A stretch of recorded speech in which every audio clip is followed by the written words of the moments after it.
Try that again. Hello, testing, testing, testing. 1 2 1 2. Is it working? Can you hear me now? That sucks. Can you hear me now? Let me know if you can hear me down in the chat. I forgot to turn the mixer on. I don't know if it's coming through yet. What about now? Testing. 1 2 testing. Is it working? Is it not working? Oh, my guy's falling down. I don't know if you can hear me or not because it's working now. It's showing up that it's working. I don't know if you can hear it. Let me know if you can hear me. All right, cool. Now we're back. All right, sorry about that. Yeah, I forgot to turn off the stupid... I forgot to turn on the stupid mixer. I can't believe that I did that. Oh, well, I messed up. That's life. That sucks. So anyway, so this week we're going to... It's like a Halloween edition because, well, next week's Halloween, next Wednesday and Thursday. Well, it's the day after Halloween. So this week, anyway, we're going to be talking all the spooky Halloween stuff that's going on. We got the normal news. That's cool. I'm glad. What's up, T. Cowley and Lindsay Yale Entertainment and everybody watching?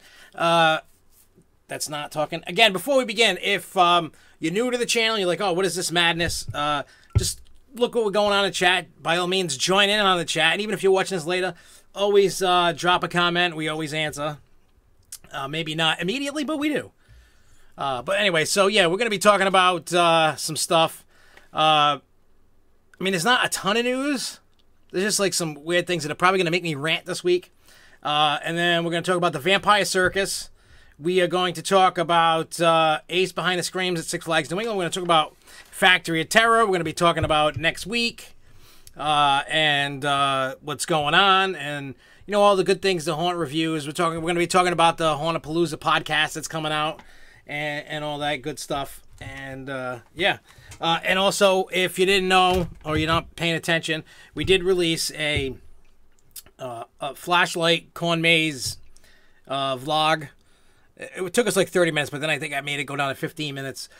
This was like an experiment. This was I wanted to try some different editing things. I subscribed to this like music service that you can use that you can use the music royalty free, and then you don't get in trouble. And then if it gets flagged by YouTube, they go and they clear the music and all that good stuff. So it's awesome, and they got some awesome music. So I try to make it creepy because without it, it would just be kind of like I feel that.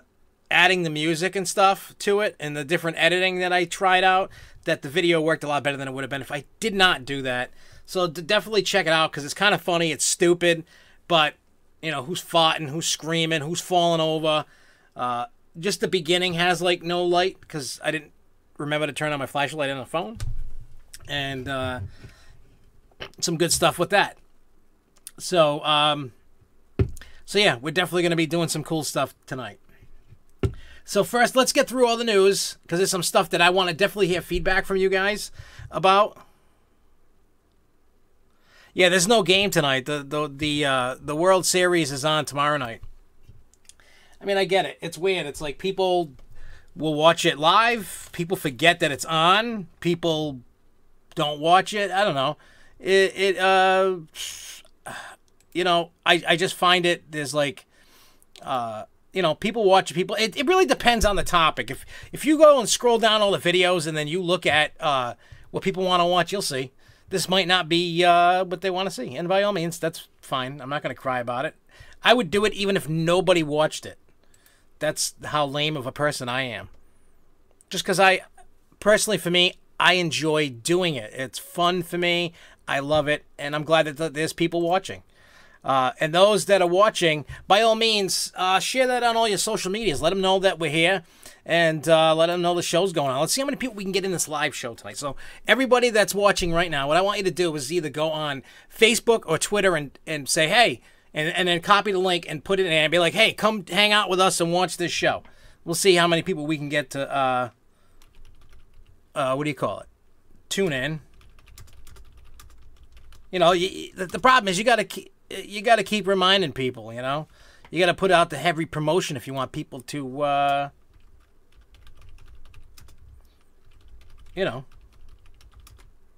I'm doing the same thing right now.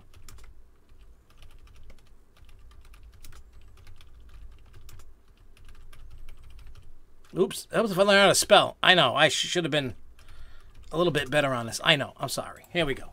I just did it on Twitter. So there we go. So yeah, so anyway, so what do you call it? So let's just get on into it. Let's see what's going on. Yeah, the World Series going on, and that's going to be that's one of the things. So World Series is going on right now, and Six Flags Magic Mountain and Six Flags New England have a friendly wager going on. So what that means is if the Red Sox win, Magic Mountain has to rename Revolution, what do they call it? What is it going to be called? The Red Sox Revolution. And if the Dodgers win, then Thunderbolt becomes the Dodgers Thunderbolt. And then on top of the Scream Tower, the park president will put the a Dodgers flag on top of it. And then they'll have to wear a Dodgers jersey. And then if the Red Sox win, Magic Mountains will fly the Boston Red Sox flag at the front gate, and the park president, Neil Thurman, would wear a Red Sox jersey. So that's kind of cool. I mean, I like when there's wages like that. And I remember when it was Atlanta and the New England Patriots, Atlanta Falcons, and they had like different food at the park. I mean, it's cool. I think something like that, I wish a lot more, parks or stuff like that would, have a friendly wager, and some do. And I just like seeing this. I think it's really cool that both Six Flags like, hey, you do this, you do that. Here's a bet. Let's see who wins. And right now, the Red Sox are winning the series 2-0, and they play tomorrow night. I think they're playing. I don't really watch the sports anymore like I used to. I used to be hardcore into it, and now I'm like, I ain't got time for that. I don't care. But I just thought with Six Flags doing that, I thought that was pretty neat. If you're in the Kings Island area, make sure that you go ride Firehawk if you haven't. This is the final weekend of Firehawk, and then it's going bye-bye, see you later. So yeah, that's all I got to say about that. I don't, I've ridden Firehawk at Kings Island, and I rode it at Geauga Lake when it was X-Flight. So I rode it in 2 different places, which is cool. Same thing with Dominator at Kings Dominion. It used to be Batman over at Geauga Lake. But I actually liked it better at Geauga Lake, I think just because of the scenery. Like Dominator, I mean, it's still a fantastic ride. I'm not knocking it. I just feel like when it was Batman, it had more trees and stuff around it, and Dominator's kind of just like wide open, and it's just like they planted it on a field and it was like, here you go, here's a coaster. It's still fun, it's still good, and I know there's less supports on it than there was at Geauga Lake for whatever reason that may be, but and people have told me the reason why like 5 million times, and I just don't remember. It's just one of those things I just don't care enough. Unless I bring it up and I go, I don't remember. All right, so Quasi, those that know, in Connecticut, they're adding a kiddie ride, the Bouncing Buggies for 2019. It's going to be located in front of over by the lake. So it's being made by Zamparella, and they're going to have it ready for 2019. I mean, it's a kiddie ride, and but I love that Quasi's been expanding a lot. They've been getting rid of the old rides that just kind of like are maintenance nightmares and filling the spot in. Yes, it was, Charles. It was great to see you at Six Flags in New England. It's always great seeing everybody. You know who else I saw was Infinite Coasters. I met him in person for the first time. Great kid. I mean, he's a kid. I don't even think he's a teenager. I mean, he could be like somewhere between 10 and 13 years old, maybe. I don't know how old he is. He's just a little kid. But it was cool. And then he filmed me for he's doing this documentary on Six Flags New England, a coaster enthusiast and stuff. So he asked if I was willing to, and I said yep. And then he had his mom take a picture with me and one of his friends. It was cool. He's a cool kid. See, I love meeting all these people when I meet them. It's always fun.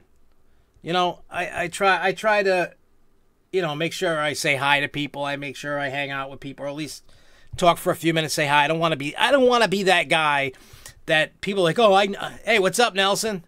I don't want to be the guy that people know me because of SFNEOnline and the Grove Show. And I don't want to be they'd be like, oh, that's that jerk from the Grove Show. We don't want we don't want to talk. You know, he's just a jerk. I don't want to be that guy. So anyway, so you missed the whole event. How did you miss the whole event? I missed the Q&A at that event. We'll get into that, and once we finish the news, there's only what 1, 2, 3 more tidbits of news, and then all the other. Oh.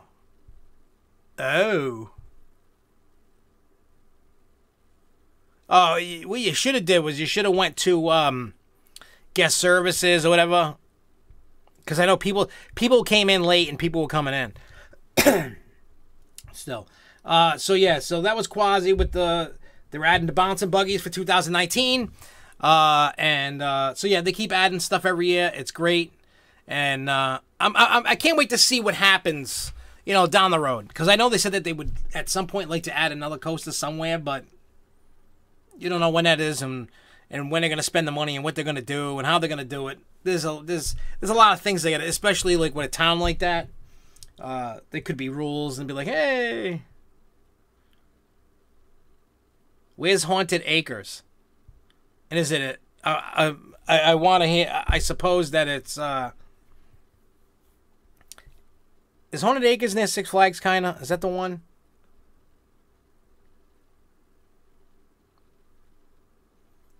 If it's an outdoor haunt, it might not even open. Well, at least on Saturday anyway. It's supposed to be like an inch of rain, and it's going to be crazy. Because I think tomorrow night, I think we're doing Witch's Woods. I don't know. I think we are. There was so, like in the chat we have, there was so many like different haunt things going on. I have no clue what we're doing, where we're going.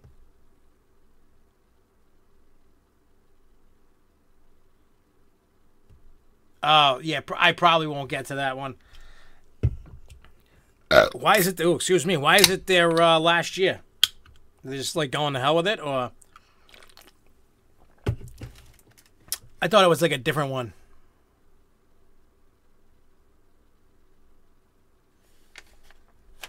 So, yeah. All right, so those going to...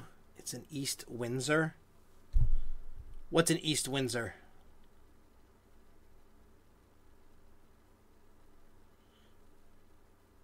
I don't know what's in East Windsor. So anybody that's going to Universal Orlando, keep in mind that the prices of parking went up from $22 to $25. Whoa, that guy just moved. They're keeping up, you know, they're watching what Disney does, and then they follow suit. So they upped their pricing from $22 to $25.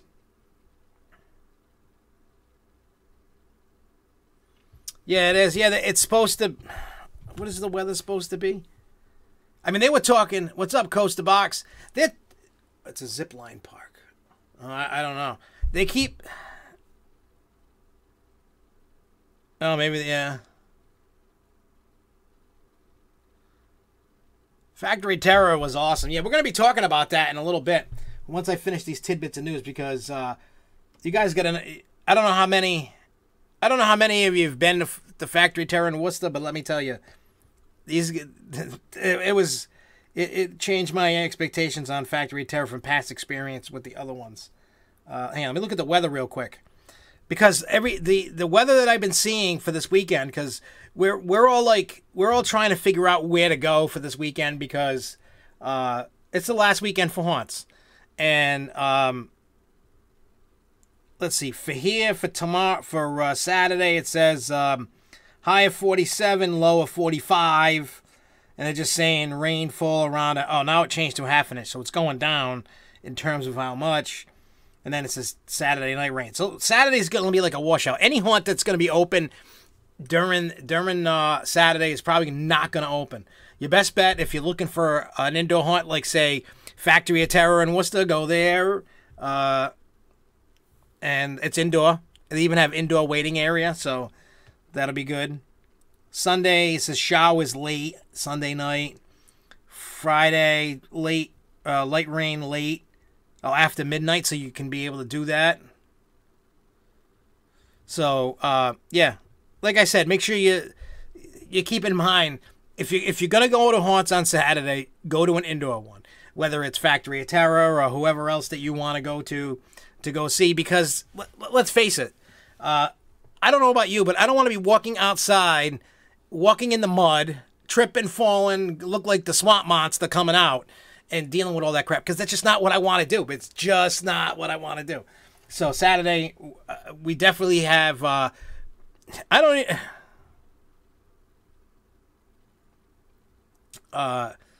You know, and keep paying attention, because Lake Compounds put out a tweet a little while ago that they're not going to make a decision if they're going to open or not on Saturday till the morning, and that if you bought tickets for Saturday, they are allowed for Friday and Sunday night. So, because they may close and not open, they're an outdoor haunt, so they may not do that thing. So, I don't know. Now, here's where all right, so Walt Disney World, there's a rumor going around, and it's, for some reason, a strong rumor. We talked about this before on the show, about Indiana Jones coming. They were talking about Animal Kingdom, and we talked all about that. But now there's a new rumor going around about Hollywood Studios being the contender and ripping out the stunt show, and then using that area from, like, the Star Wars Tours ride, you know, going towards the,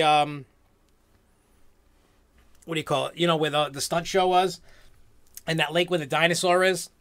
That is looking to be where there's going to be like an Indiana Jones, what do you call it? Miniland. It's going to have rides. It's going to have, I mean, there's all these kinds of rumors. Talks of like that, like Pirates of the Caribbean out in Shanghai, in Japan or China, wherever the hell that is, and wherever the hell Shanghai is. The boat ride type thing, they might have something like that. There could be other rides. There's going to be bars, restaurants, shops, you know, the whole thing Disney does. So they're probably going to utilize Indiana Jones for that, so keep that in the back of your head. That's not going to happen till after all the Star Wars hoopla is done. So we'll see. Now, the last piece of news that I got, and then we're going to get into all the crazy haunted house stuff and all the good stuff. He did a bit earlier that he'll be in your documentary. All right, so Six Flags, as a whole, the corporate, they announced their third quarter earnings, and their stock took a nosedive. As of yesterday, I'm going to check it right now to see what it is. All right, so yesterday, by the time like around like 8, 9 o'clock at night, when I looked at the stock, it dropped $10, and yeah, I forgot what it closed at.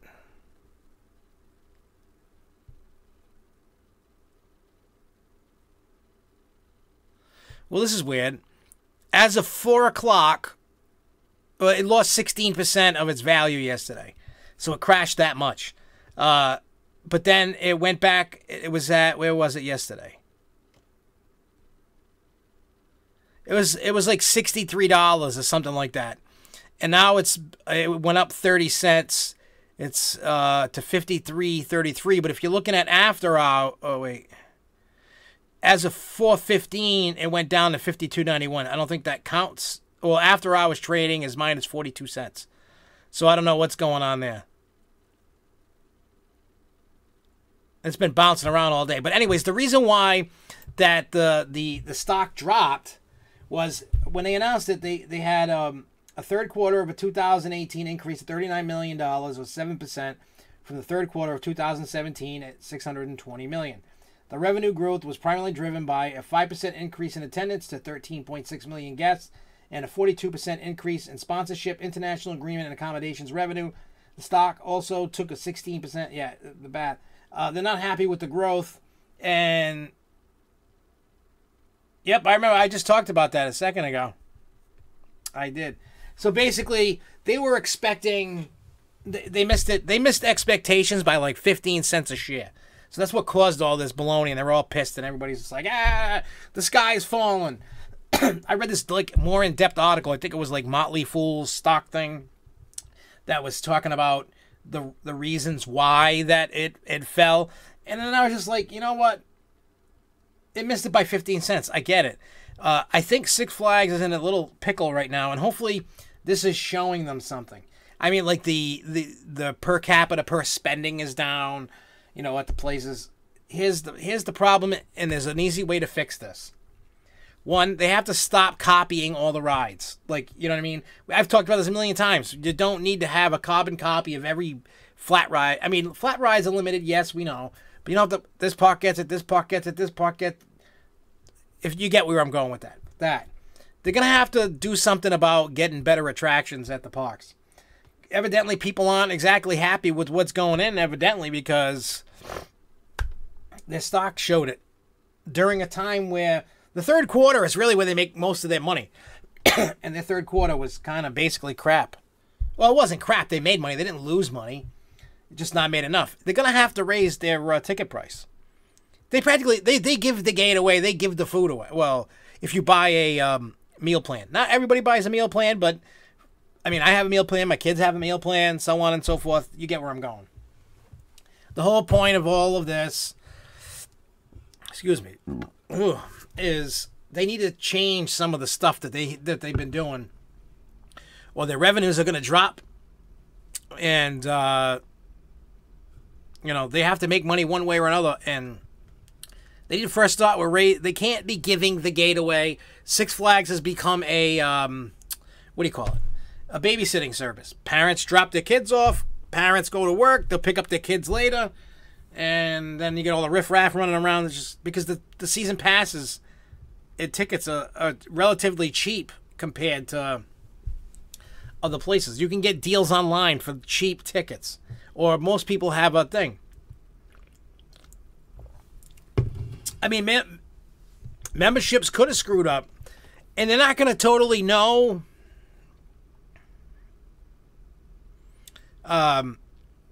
Nobody, I mean, this is the first year they're doing the membership thing like this. So they are not going to know for a couple of years if that's really, you can't go, oh, we're 6 months in, it's detracted. You always need a couple of years to be able to see what's really screwing it up. And the point being is, they need to, one, up the price of the gate. You can't give the gate away, and I've said this before, it's not sustainable. And I think that they're showing that, because they're not like making money hand over fist now. This year they're not. Now, is it because everybody's got a membership and everybody's going in and it's cheap? Is it because the regular season pass prices are cheap and the parents are going, here you go, kids, get the hell out of my face, I'm going to go to work. Six Flags is going to babysit you for the day. You know, and they're trying to lure people in with a cheap ticket price for them to spend more money in the park.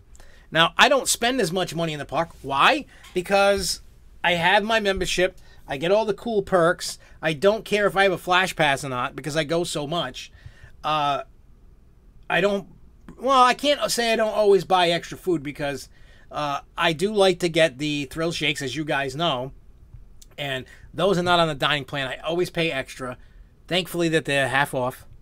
And I don't know. I think what they really need to do is entice each park differently with some kind of different attraction to draw the people in. If you can't draw the people and get them excited to come to your park, you got a problem, because there's other parks that are thriving and going crazy, and then of course there's other parks that are not. So trying to find out what is working is not. I don't work there. I don't know. I don't own a park. I wish I did. Like if I would have won that Mega Millions, you bet your bottom dollar Rhode Island would have an amusement park. But I didn't, so it's not. So I don't know. It's just crazy. Like I don't follow. I think stocks are the biggest scam out there. I mean, it's basically stocks are like a get rich quick scheme, unless you know how to play the game, and I don't know how to play the game. That's why I don't play. I mean, people have lost everything on stocks. You know what I mean? Like now, I don't feel as a time. I mean, I don't even think now's the time not even buy Six Flags stock. I think it's going to drop another $10 or so. I don't know. I have no clue. I mean, if it was to drop another $10. And I don't think it's going to. You know, I don't know. I don't know. It's just weird. It's just going to be something I'm going to be watching. You know, because fourth quarter is really not that great because it's only the parks really aren't open like they usually are. You know, I mean, they got, what do you call it? Holiday in the Park starts November 23rd at Six Flags New England. So, yeah, they got to stop with the Super Loops. And the other one that they got out in California. The other one, the dueling one. Whatever they call them. That and a Super Loop are the same thing. They're not anything different. Like, no, they are both the same thing. All right, so that's all the news I got. So, let's first talk about Vampire Circus, because I went there on Friday. I'm going to see if I can... I'm going to add something real quick here for you guys to watch. Let me find where the hell I put it. Okay, I know where I put it. I'm going to add in a clip from the Vampire Circus. Now, technically, I wasn't supposed to videotape it. I'm a bad boy, yes, I know. I did it anyway, and I wasn't supposed to. And, okay. I don't know what clip. I don't know what they are.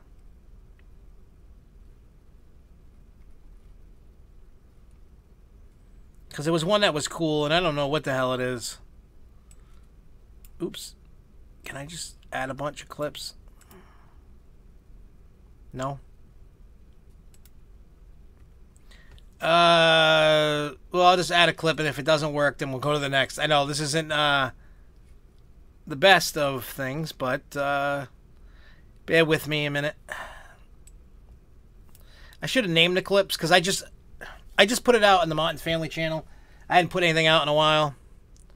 So let's just see what this one is. What? Oh, it doesn't. I can't put it. It doesn't support the video file. Damn it. Damn it. Oh, wait. I wonder if I can do this. I know this is going to be totally stupid, but the hell with it.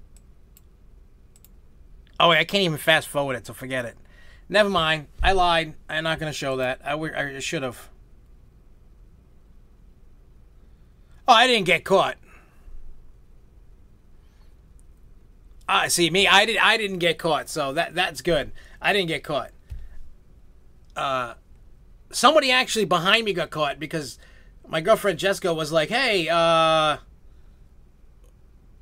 you didn't hear the people like around us getting told to put the camera away?" I'm like, "No." And then like even if they told me to, I wasn't gonna because it was so. There was some cool stuff going on. I didn't record like half. I didn't record the whole thing. I only recorded some cool clips. I mean, anyway, the Vampire Circus. Oh, wait a minute. I think I can add pictures though. I took like 600 pictures. Yeah, I did that much. There was like some crazy stuff. Basically, the Vampire Circus, it seems like it's a family travel circus, like a Circus du Soleil kind of thing. You know, there was a lot of stuff that was similar to, the show that they do for, at Six Flags New England for Holiday in the Park. Only themed to, like, Halloween stuff. It was cool. I'm scrolling through looking through the pictures I want to. There was one chick.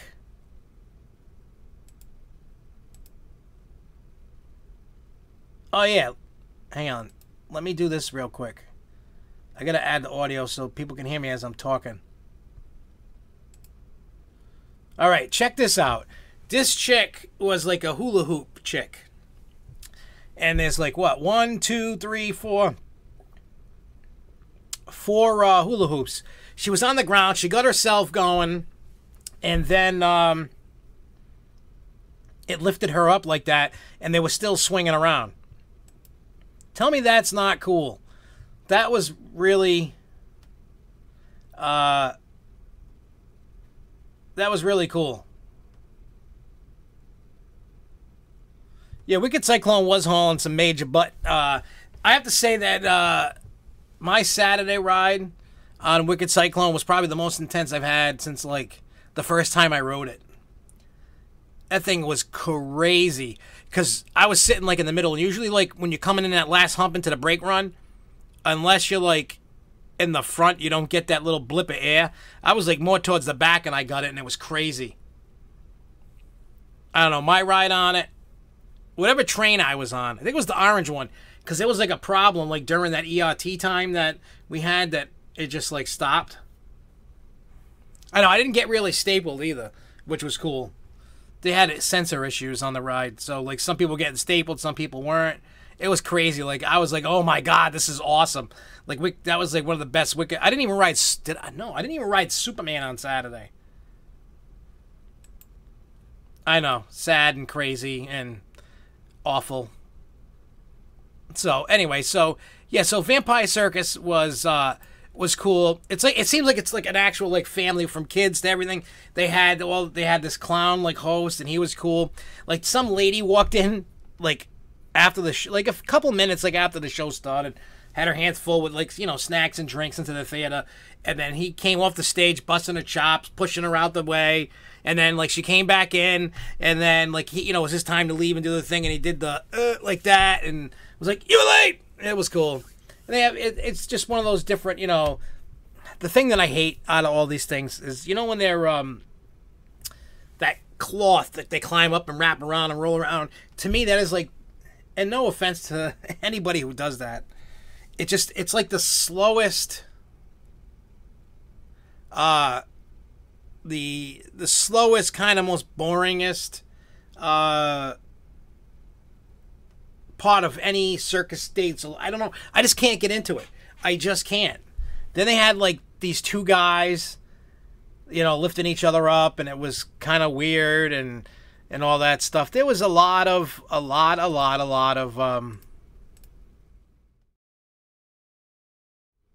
bring that back. I'm looking for another picture to kind of give you an idea of... Oh, then there was a chick that shot a bullseye with a bow and arrow with her feet.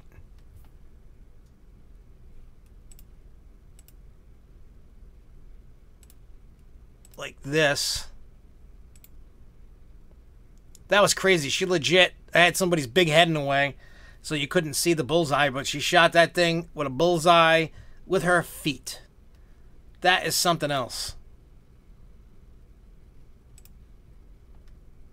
That was nuts. Like when I seen that, I was like, oh. But yeah, they do some other cool stuff. I mean, they had like some cool things going. They had like some yo-yo guy. Like, yeah, he was probably. Oh, then they were like doing this. Where is it? Because it was funny. Where is it?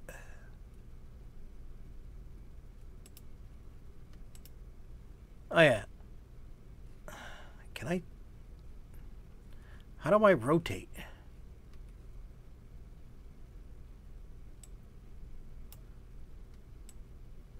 How do I rotate it on this? Oh wait.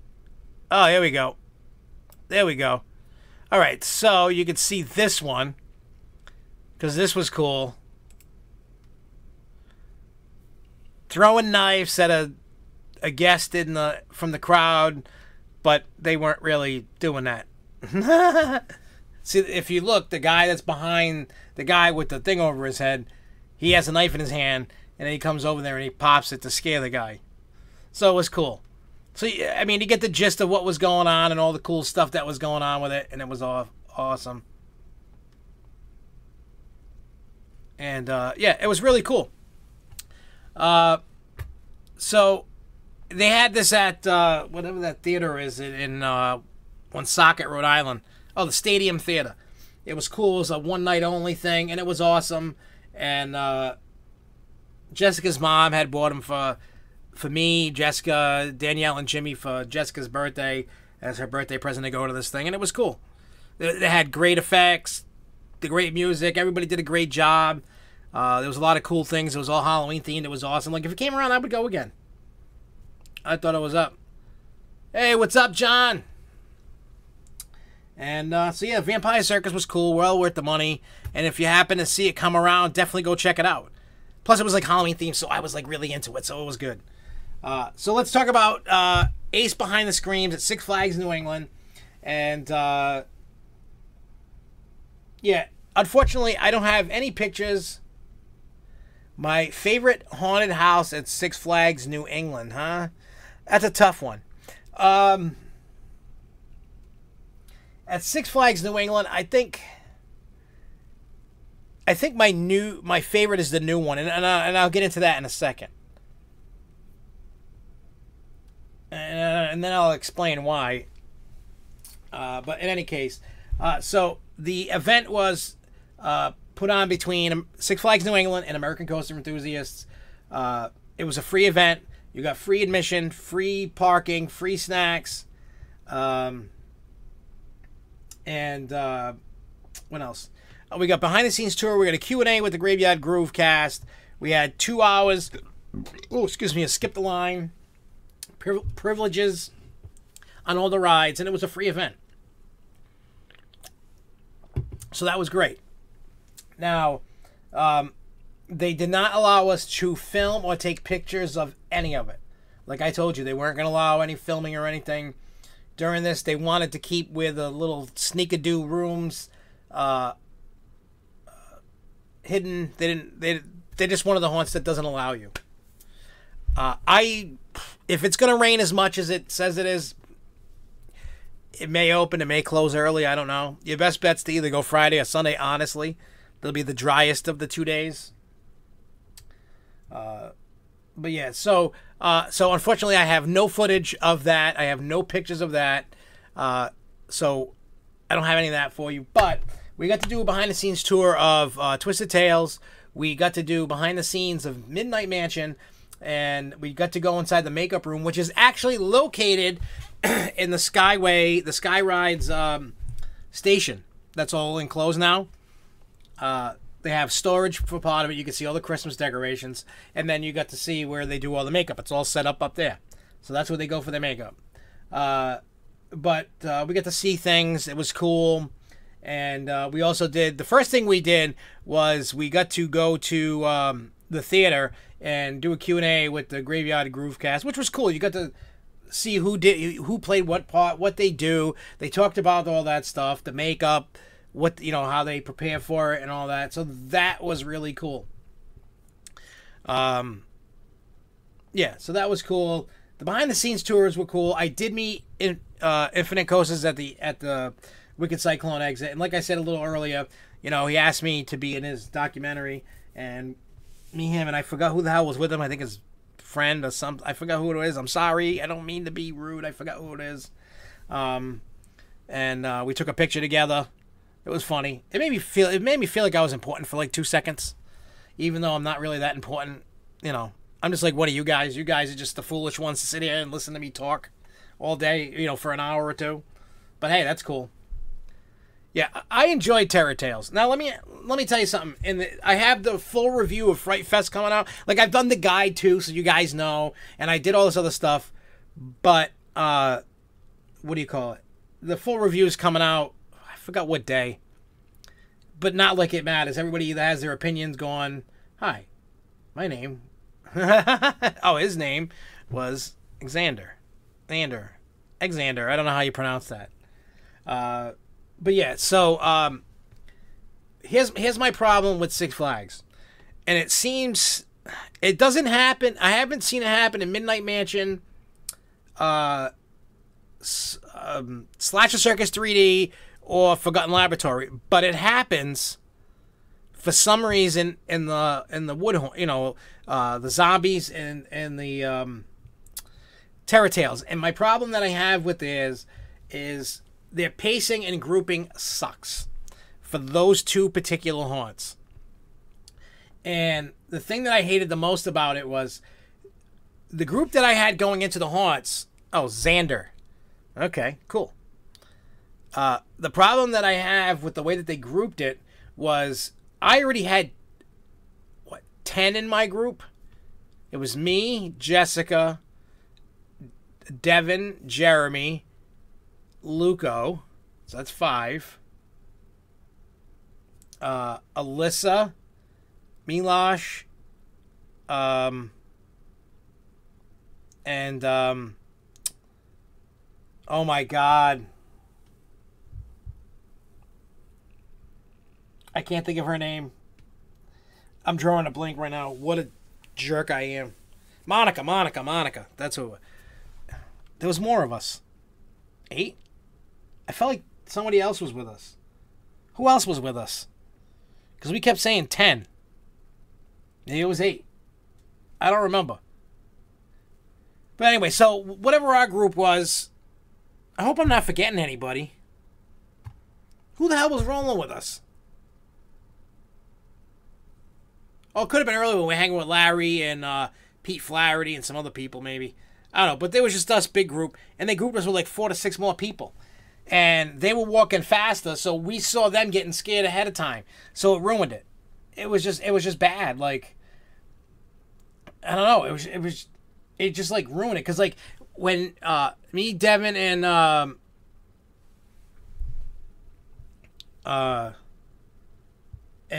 Luca went a couple weeks before that, Terra Tales was awesome. Like, you know what I mean? Like, we went through it. It was great. Everything was going and doing its thing, and it was great. And it was just tough because, I mean, it was so crazy crowd. Like, I don't remember ever being at a Fright Fest that busy. I mean, it was a nice day. I mean, it sprinkled on and off, and the rides had some troubles here and there. But, you know, and, you know, it was tough. It was just tough. It was like, I really wanted to, like, really, like, go on and be like, oh, it was amazing. Like, what Six Flags did was great. You know what I mean? Like, they gave us a free event. I'm not even complaining about that. It's just, it was so busy. They were just, like, just stacking the people through and just going and going and going. And it was just too many people and not sending people out enough. And I hate that. I mean, it could be worse. It could be like Compounds with the Congo line that goes on. It gets bad. So yeah, so there was that, and I totally missed the Q&A because we lost time on Wicked Cycle and it broke down. Devin and Alyssa were stuck in the line for like a half hour, 40. We wasted so much time, and then by the time we walked to Harley Quinn, got on by the time we got off for Harley Quinn, it was like, I don't know, 10, 15 past 5 o'clock. We're like, forget it. By the time we get down there, it's over. And so we skipped it. We went right to the Awakening and waited for like 20 minutes or so. Did the Awakening. And the thing about the Awakening that I noticed, something is different besides that the hearse isn't there this year. And they're wheeling in Maya Slayer. When I went a couple weeks ago, or whatever, whenever the hell it was, when I made all this stuff, you know, all the videos for Six Flags Fright Fest, they did not have a drummer. And now they have a drummer that's walking in front of, you know, it's like a parade of Maya Slayer. And it was cool as hell. Like, I thought, like, it added, like, that much more coolness to the Awakening. Yeah, see, I did Wicked Cyclone and Harley Quinn. That's what I did for the day. So I did enjoy the Awakening in that aspect. It was cool.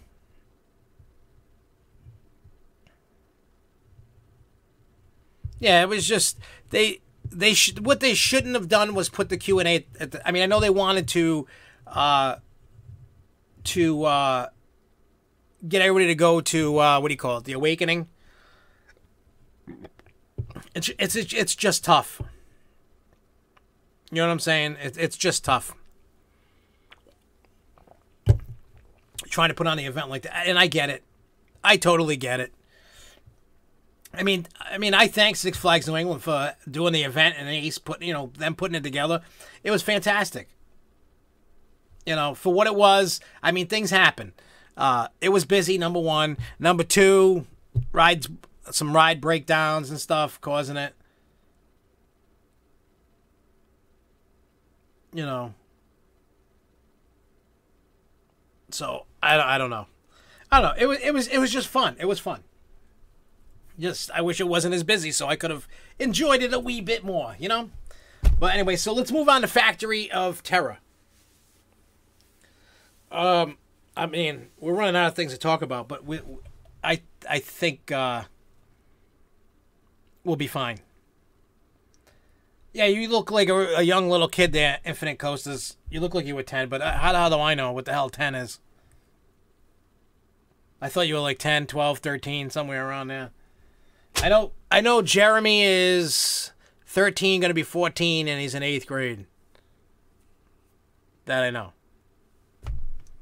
I mean, hey, he looks good for his age. He looks younger than he is. That can be good. You want to take that on with you when you get older. You don't want to look old. All right, so Factory of Terror time.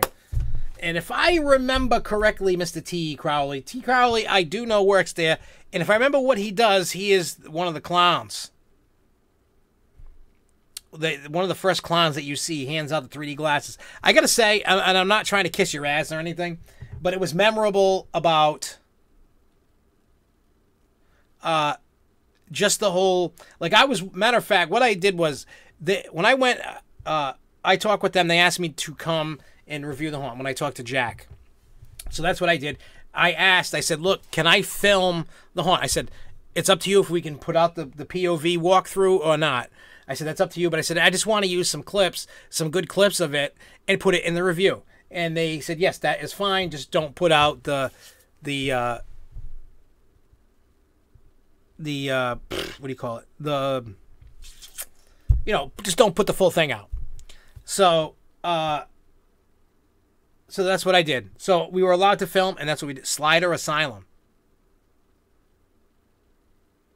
Jeez, there's so many of you guys I've been talking to. I don't know who the hell's who. Slider. Were you the guy that had the sparks on him, like flying around on the floor?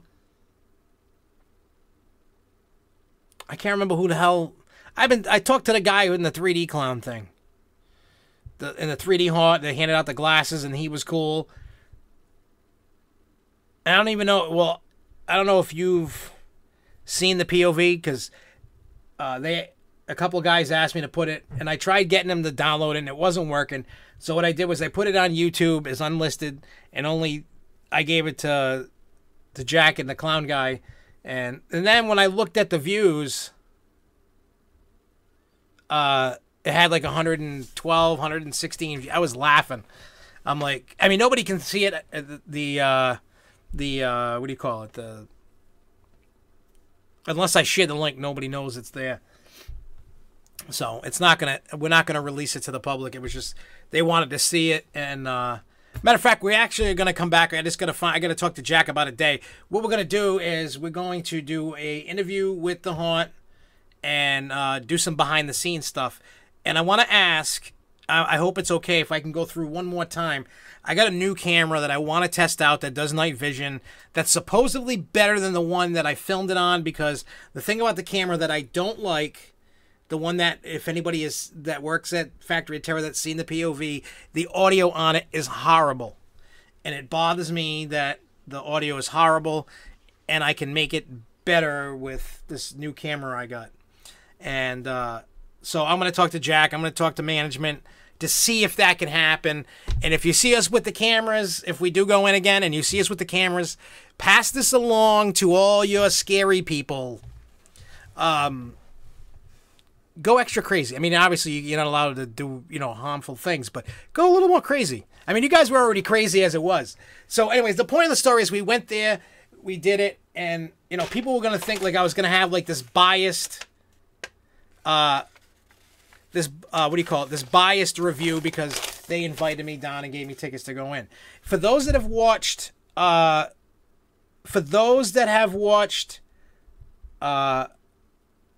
any of my reviews, I will tell it to you honest. Now, everybody knows this is SFNEOnline. What does SFNE stand for? Six Flags New England. When you watch the review of Fright Fest, you're going to be like, holy crap, I thought he loved Six Flags New England. It's not that I hate Fright Fest. There's just things that they need to do. So the point being is, I don't care who gives me a ticket, who puts me in. If your haunt sucks, I will tell you that. Now, for those that have seen the review of Factory of Terror, that is not the case. Which is surprising because I've been to Fall River and I've been to the West Warwick location in the past. And those haunts are hit or miss. I only had gone to West Warwick once the year it opened, and it sucked. And I get it, and I really don't want to insult the owner or anybody. It was just, I get it. First year, don't know what's going on. You know what I mean? Like, they're doing their thing. So I was like, I'm going to give it a couple of years only because I get it. Everybody that puts a haunt, a lot of people, we're all like born critics. Like, oh, well, that place sucks, but you're not. When I give a review, I want to give constructive criticism in the terms of maybe I can help you fix your issue. I don't know all. I'm not in the business. I just love haunted houses, and I want to see every single haunt succeed and be awesome. I want them all to be awesome. I don't want crappy haunts. I want every haunt to be amazing. So the point being of all that is, so I was a little skeptical at first. I'm like, because we were all like, oh my God, the last time we had gone to West Warwick, the last time we had gone to Fall River, it wasn't as good. And yes, I did go to Costa Con at Six Flags in 2013, and it was probably one of the best Costa Cons I've ever been to. So we went into it. It's okay, Joe. We're trying to set up to come back this weekend and do an interview and stuff like that. So if anybody can recognize this face in the dark or whatever, like obviously not when it's haunt going on. If you see me outside, say hi. We can hang out for whatever if you're not busy. But I'm trying to get there before the haunt opens, so that way I don't want to like do it. Obviously, you can't do it behind the scenes if the haunt's open. But I figure come in, do the interview, do that. Hang around, whatever, show, see some stuff and then do whatever. But anyway, about Factory of Terror, it totally changed my mind about Factory of Terror. And I get it. And I don't want to like insult people because it takes a lot of work to put on a haunt. And I know that because I did a crappy home haunt up until the last couple of years. It was crap. But it was cool. The neighborhood loved it. We were getting like 300 trick-or-treaters in an area that used to only get 20, and people loved it. You couldn't drive up and down the street, and it was crap, but it's a lot of work, and I get it. And I know that, we can all on the outside that's not part of the business be very judgmental and be like, oh, this thing sucks, without taking into consideration the hard work that they put in that they thought was good. But Factory Terror in Worcester did not disappoint. You know what I'm saying? Like, I really thought it wasn't going to be as good. I'll be honest. At first, before going in, I went in with an open mind. I'm like, let's see how good this is. Like, how different is it from Fall River, and how different is it from West Warwick? Because I had never been. And actually, I thought Worcester. I heard Worcester has like been around for like 7 years or something. If that's what I heard, I didn't really like look into it because I remember it being one of them being at Fenway Park, and then when they opened West Warwick. And matter of fact, when we left Worcester, we drove 45 minutes to an hour straight to West Warwick, up there with 30 minutes to spare, and went through that. And it was actually better than the first time, so it was good. But anyway, so the Worcester, it was crazy. It took us like 22 minutes to go through. And I got to say, you guys at Factory of Terror did an awesome job because you... almost made Jessica puke. That room, I don't know what room you call that. The bathroom. The bathroom scene. You almost made Jessica throw up. It was hilarious. I mean, I smelled it. I was like, oh, it smells like poop. Ugh. And it was that guy was good. So anybody at Factory of Terror that works at Factory of Terror, talk to Jack and who was the other guy I sent the link to? Oh, wrong guy. Whoever Vance is has the link. So if you haven't seen it and you want to see your performances inside the haunt when we went, go talk to them guys. They will gladly give it to you. I'm sure most of you guys have already seen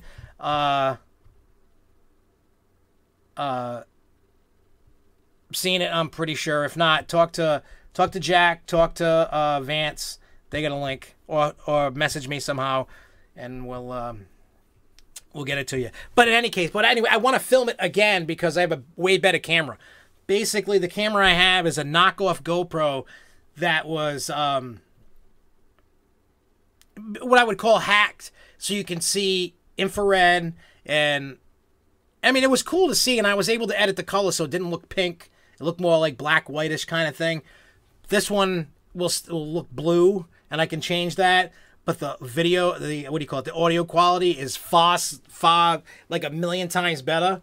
But it's a camcorder. It's not a thing. I mean, I don't care as long as if they allow me to walk through with the camcorder, that's fine. But for those that haven't been, it's very rare to find a haunt that every actor out there is actually like doing something. Because I've been through so many haunts, and you see a guy that's just going like it's like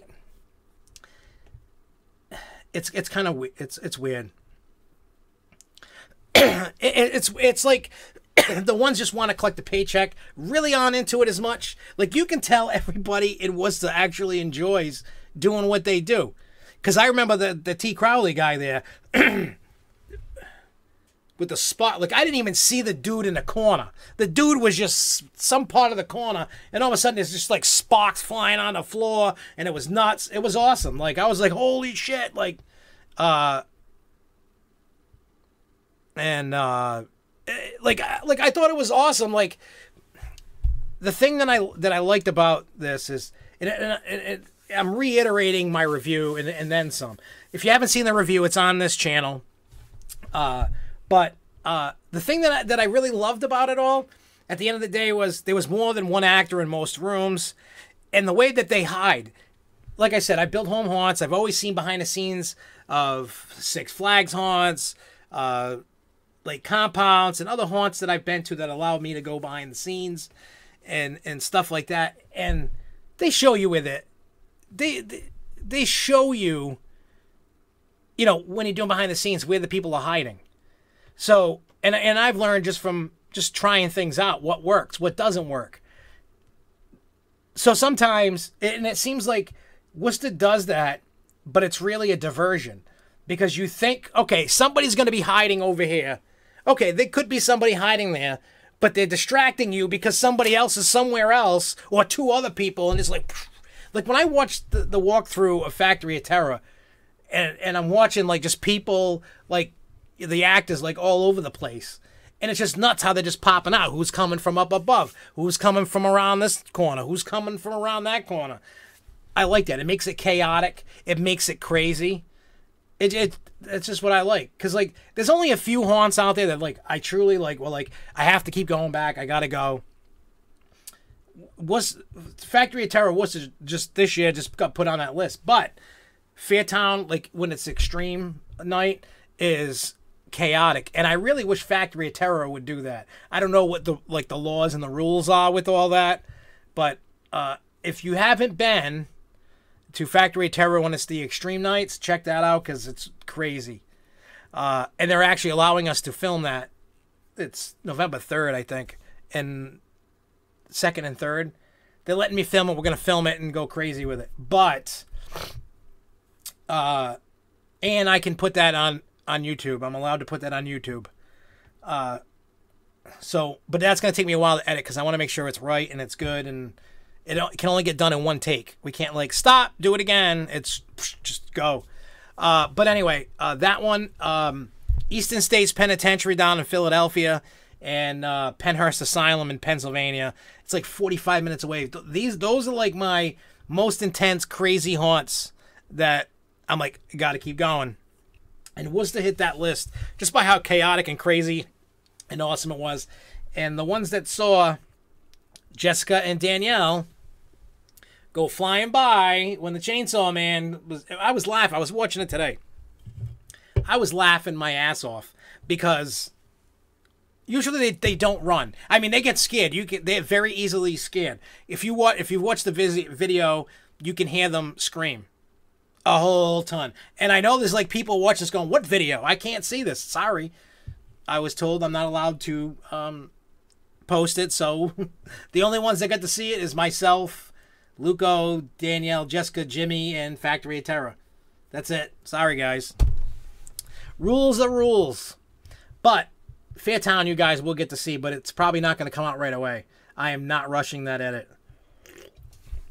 Matter of fact, you Factory of Terror guys, I have another edit from the other night vision camera that I'm going to put together and then give to, what do you call it, Jack and Vance. It was the camera, the one that you guys saw was me at front, but the other camera is going to be from the back of the group. So you're going to see different aspects of it. It's just good for you guys to have. Plus, you can see your parts of where you guys were and scared people. But I want to make sure, and the funny thing is, myself and Luco have the same camcorder, and it does. It's a Sony camcorder, 4K, and it does night shots. And I'm actually, after I'm done with this show tonight, I'm going total dark in my house, and I'm going to be yelling and screaming all around the camera because I want to hear. Because the footage that you guys have seen was only filmed in 1080, and it's kind of icky. Like, I mean, for what it is, it's cool. It did the job, but I felt like because it was so awesome, and I know you guys throw on the heat and the excitement constantly while you guys are open, that, and I'll talk to Jack to see if that can happen again with those two I got to make sure Luco brings his.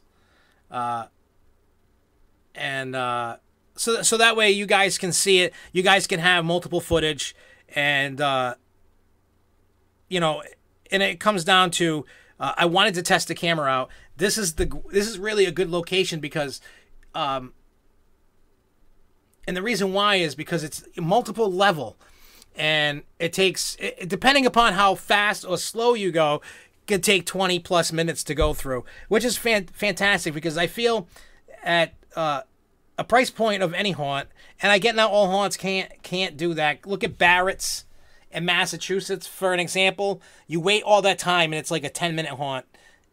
Good, but only like 10 minutes. You're like, I kind of wish I spent this much money and I waited this long in line and it wasn't as good.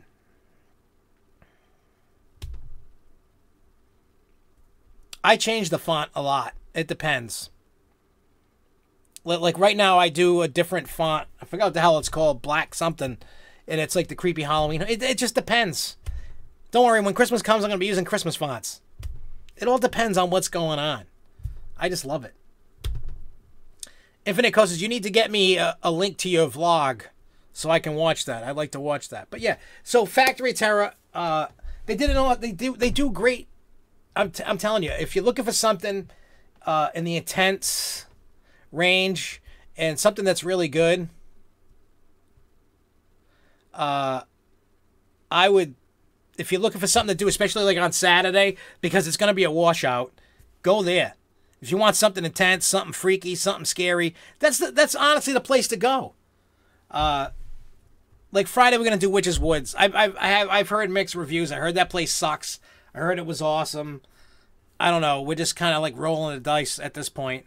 We wanted to do Trail of Terror in Connecticut or whatever it is. That's sold out. Can't do that. So I got to talk to Jack later and see, maybe come down Saturday. Like, and then, earliest Saturday. And I'll talk to Jack, maybe interview management or owner or whoever's there, and then interview some characters a little bit. And if they allow to go through again when it opens, do some behind the scenes. We can do some stuff like that. Or if you want Infinite Coasters, go on Facebook and on SFNEOnline's Facebook, and just drop the link in one of the, on the SFNEOnline, the Grove Show thing, just drop the link inside there and I'll see it and I'll look at it. What's up, Yoko Curry FOT Screamer? Now, which one of you in the Factory of Terror? Yuko Curry. Because I've seen a lot of the Factory of Terror people watch the review, commented on the review, and were like, love it, but I don't know who the hell's who. Like, I just found out T. Crowley was the other guy. The guy with the sparks. And then Vance was the clown guy. I know who Jack is. Jack's outside with the chainsaw. Oh.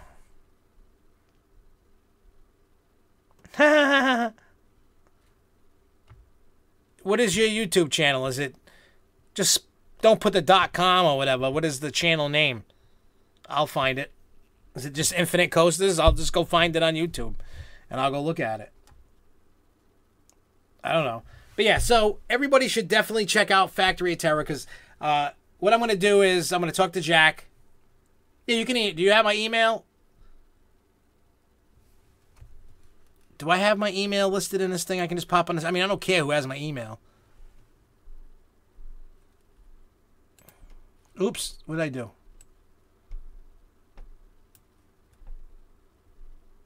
Worcester, a drop window near the end of the night you went. Huh. Hang on, I'm putting my email in here. There you go. Go Sunday to factory if you have a chance.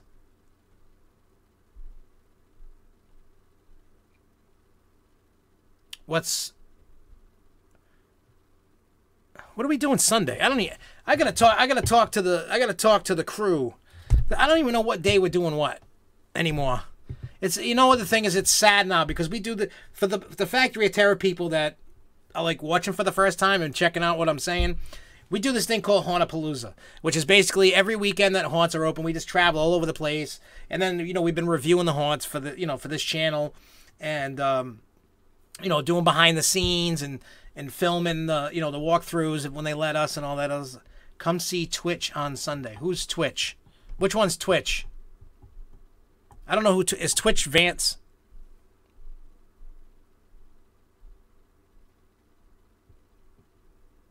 I wish I knew like who everybody was. It's just funny. Well, actually, it's kind of good. I don't know who everybody is because I've been to haunts before, and it's not like it's done on purpose.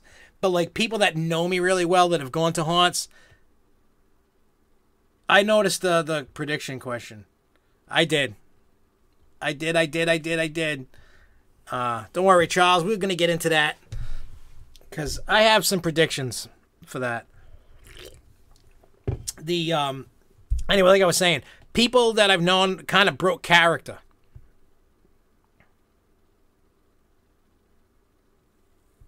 Factory and no Twitch is... Oh, wait, Twitch is Joe? So is that what I'm... Is that what I'm guessing? That Joe is Twitch? Now, which one's Twitch? Was Twitch...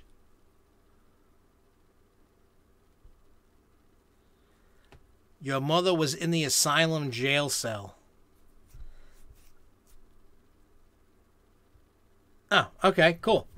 It's funny finding out who is who. The only thing I ask, if you see us with the camera, don't break character. If I happen to see you before or after, by all means, break character. But a couple people I knew in a haunt did that, and it just like ruined it. Not that you guys are gonna like break character, but I like it when I know the haunt people, and then they know when you see, because I know for Factory of Terror you're not allowed to film unless obviously I had it set up where I was allowed to. So obviously they know that there's not many cameras rolling through there. I know they have things set up with different media and they do all the, do all the stuff. And so the thing that I like is knowing that, hey, I am coming in on such and such a day. And when I set it up with Jack, I'll tell him to let everybody know ahead of time that, hey, we're coming in and that we're coming in, and just amp it up. Like, I know you guys got like this high energy and you guys are crazy already. Turn it up another few notches. Like, just turn it up a few more notches. When you see those cameras, just turn it up. Cause I don't even know if Jessica and Danielle are watching, but they won't know for sure because I don't even know if you guys know that, it's not set up. But regardless, just turn it up anyway.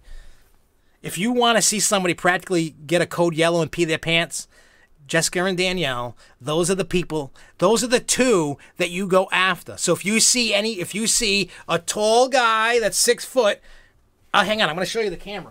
Hang on. I want to set this up.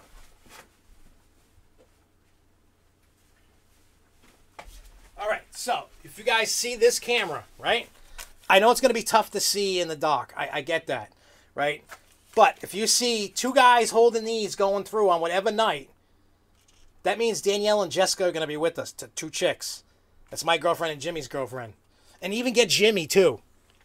Like, just turn it up. They don't even know I'm talking about this. Just, you see us with cameras, turn it up crazy.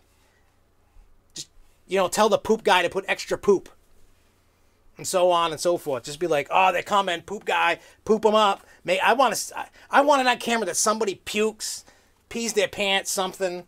Like, you don't realize, and it's not even an act. Like, if you thought like the girls were acting, they were not. That was like legit their reaction. That's legit how they were. Like it's funny that, you know, when we do this and they get scared and it's funny and it's awesome. Oh, that sucks. I'm trying to figure out a good way that, you know, well, these are big, because like when we came in, we had the little GoPro like cameras strapped to our chests. And so this is big. Like, we got to walk around like this. You're going to see us holding a camera, you know? So, but yeah, but also mess with them and try to remember Jessica and Danielle. I don't know if you guys can remember the names. I don't know if you guys get like a special, like, hey, Jessica's coming, you know, kind of thing. And just like freak them out. Because like I just totally want to like freak them out and make them really scared that like every room they go in, everybody knows that there's a Jessica. Or if I say something, then they know. I don't know. I don't know how. I wish there was like some kind of like special way to tell everybody. You know? Like if we were going to be like the, maybe we could set up to be the first group, and you know, the first group going in is us, and just like, this is nuts, and just go extra crazy. It'll be cool and funny, and I don't know. I'll talk to Jack and set all that up. I really just want to extra like scare the hell. I know I'm such a rotten boyfriend, probably. Yeah, like I really see. I want to try and do it in a way that I don't say it and they don't know, and it just because I really want to like extra like mess with Jessica. Just because it's so much fun for us when the heat is turned up on her. And it's awesome and it's funny, and yeah, it's just like extra fun. It's legit extra funny to see Jessica, like I've seen Jessica and Danielle on the floor, in a ball, in a corner, just dead. It's been doing it the whole haunt season, and it's been awesome. I'm actually waiting for one of them to drop dead of a heart attack. Not that I want to. Cool, I'll check the email in a little bit. But yeah, I just think it would just be so much funny if they know ahead of time where we're in, and they'd be like, welcome, Jessica. Da, da, da, da, da. You know? Like, I could be an extra jerk right now and do this. I'm so bad. Like, I want you guys to... you know what I want to do is I want to send Jack the picture of... where the hell is it? Did I download it? What day did I do that on? Oh, wait. I know where it is. I had to think about that. Brain fart. Because I was like, wait a minute. I know I put them on my computer. Like, they were on my... Oh, no. Jessica sent them to me because she was there before I was. So, anyway. Oh, wait a minute. Here we go. So...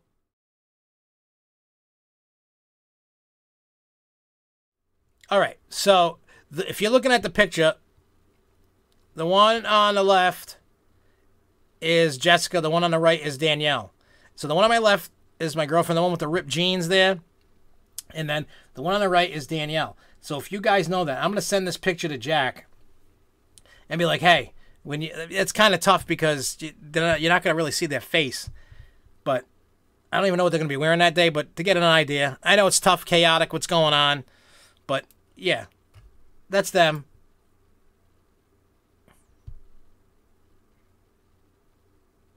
Oh, where's, hang on. I'm receiving a picture of Twitch. So, hang on, let me get this.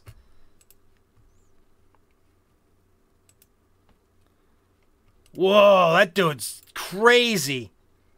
Whoa. Hang on. I have to show you guys this. This thing's crazy. This guy's crazy. So the guy in the chat, this is this guy right here. Hang on.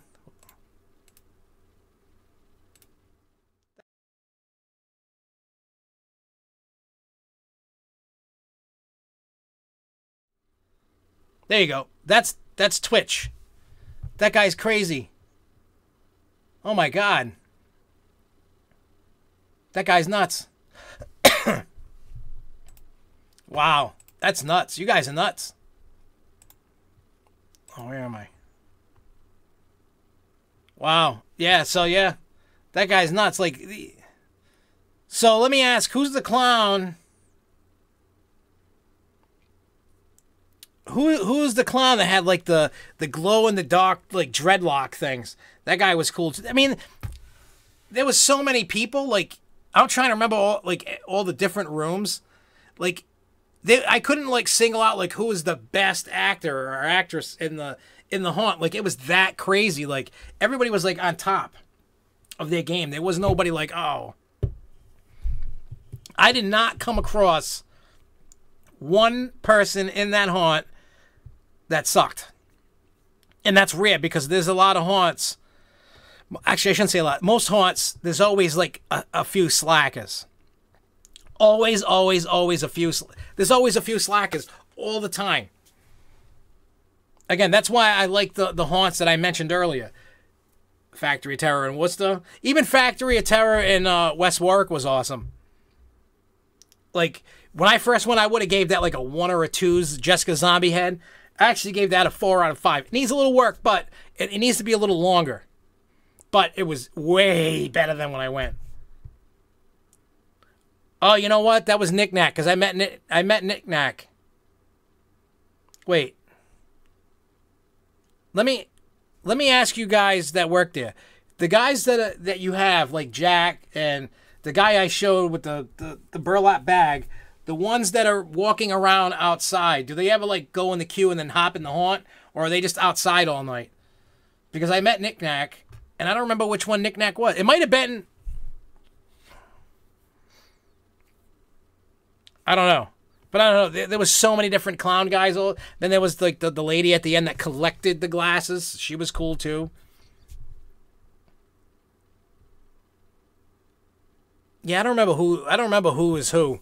I just remembered like there was like all these, like there were all these like crazy characters throughout the whole thing. I even liked the chick that was like at the end walking down the ramp. There was like that spider scene. She was down like getting trapped or whatever it was, and that chick was like going nuts.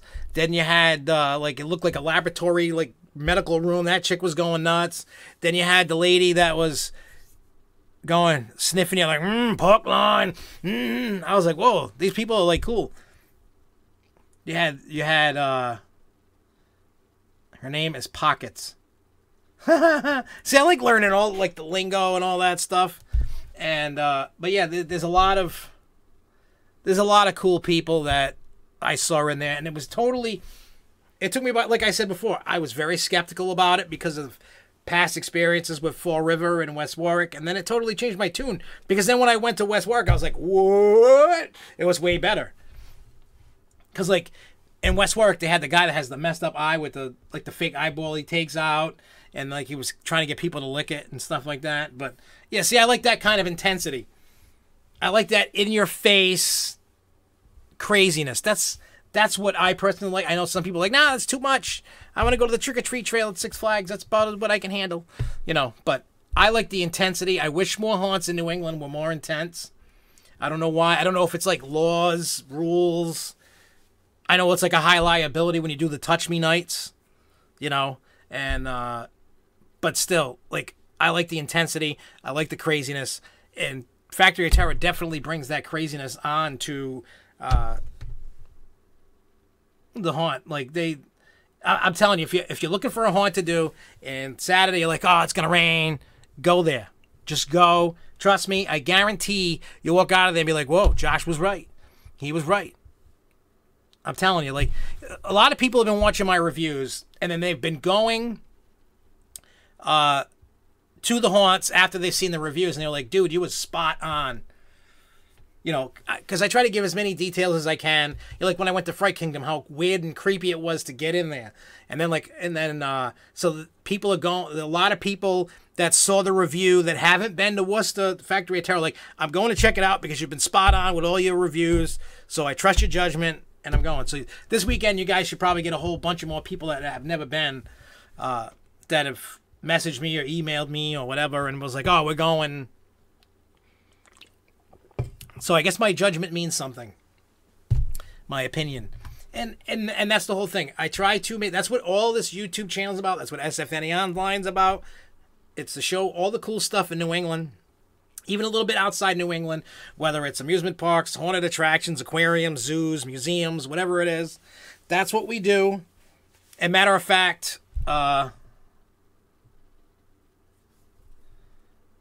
there's the reason we can't do it in Worcester, but we would love a contact night. Well, I'm sure, and I'm pretty sure, it would get a little extra crazy with the contact night. Did you get the credit when you went to Fright Kingdom? What credit? But I did go to Fright Kingdom, but what credit are you talking about?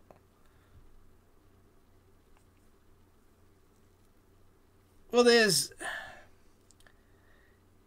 if you guys ever get a chance to go to Fairtown when they do the extreme terror night, whatever you call it, extreme nights, it's not that like they.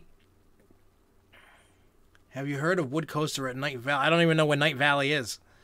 If you ever get to go to Fairtown and check out how they do their touching weird. It's not like, I don't know how to explain it. It's more of like a psychological in your face thing that's a little bit, they make you do more stuff. Oh no, I didn't get the credit at Fun World. I didn't even know, is Fun World over there? I've heard of Fun World, but I've never been. I don't think. I may have. I have to check. I might have a long time ago. I'm not sure. But the way that they do it, and when I talked to the owners of Fairtown, they said, it's the safest night that they have of the whole season because it's 18 and older, no drinking, none of that.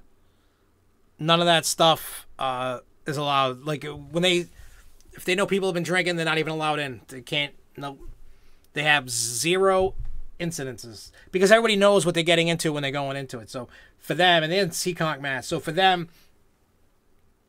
They had so far, knock on wood, they haven't had any trouble, and they do 2 nights of it. And so the Saturday night, we're gonna go film, and then I mean you guys can see it anyway.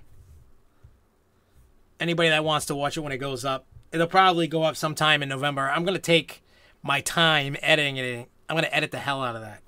But yeah, so yeah, so for those that are looking for something to do, especially with a crappy weekend with all the rain, people don't want to be in the mud, people don't want to be in the rain and wet and soaked and getting sick, go to Factory Terror. They do have indoor queue lines to wait on the inside. Saturday's probably going to be nuts because of all the rain. And so we'll see. I don't know. I'm still trying to figure out exactly what I'm doing this weekend. I got to talk to Jack to see. I'm going to try and set up for Sunday to go to Factory Terror. Like I'll go in. I'll find out when you guys get there before it opens. And what I'd like to do is interview like management, do a behind the scenes. Thank you, Yoko Kerry. I don't know if I'm saying that right, but have a good night, and we will see you this weekend. And thank you for tuning in. I appreciate it. Well, no, you don't have to be 18 or older to do Fairtown Extremes. Because I brought Devin and Jeremy, and they were 14 and 12 at the time. And they kept saying, are you sure you want to put them in there? You go to the next spot. Are you sure you want to let them in? Are you sure you want to go in there? So they're always constantly, are you sure, you sure? But it's recommended 18 and older. But yeah, so again, if you're looking for a great weekend for haunts, if you see me, I'm going to do haunts Friday, Saturday, Sunday. So I need to find an indoor haunt for Saturday, and I'll set up with Jack for Sunday. Because what I want to do is I want to go in, interview, about the haunt, do a little bit behind the scenes, and see if I can get any of the characters that want to be on camera for, like, you know what I mean, like to be crazy and talk, you know, be their character. I'll ask them a few questions, and then you just answer in your character. I'm not gonna like pre-write it out or anything. Are you going to do one of the Lights Out events? Spooky World and Haunted Acres have it. The only Lights Out event that I'm doing right now is Fairtown on the November 3rd. And because it's so like choppy with the weather this weekend, it's really play by ear, because I don't know what haunts are going to be open. I don't know what haunts are going to be closed. Obviously Saturday, the indoor haunt is going to be better. So yeah, T. Crowley, pass it around that if any characters get in there, and if I set it up right, if anybody wants to, as a character, be in the video, like, you know, we're just going to make like a behind the scenes interview type video, and I'd like to get a bunch of characters and just talk being their character and just put it on the video. It'll be cool, it'll be fun, and then we'll put that on YouTube, and it'll be awesome.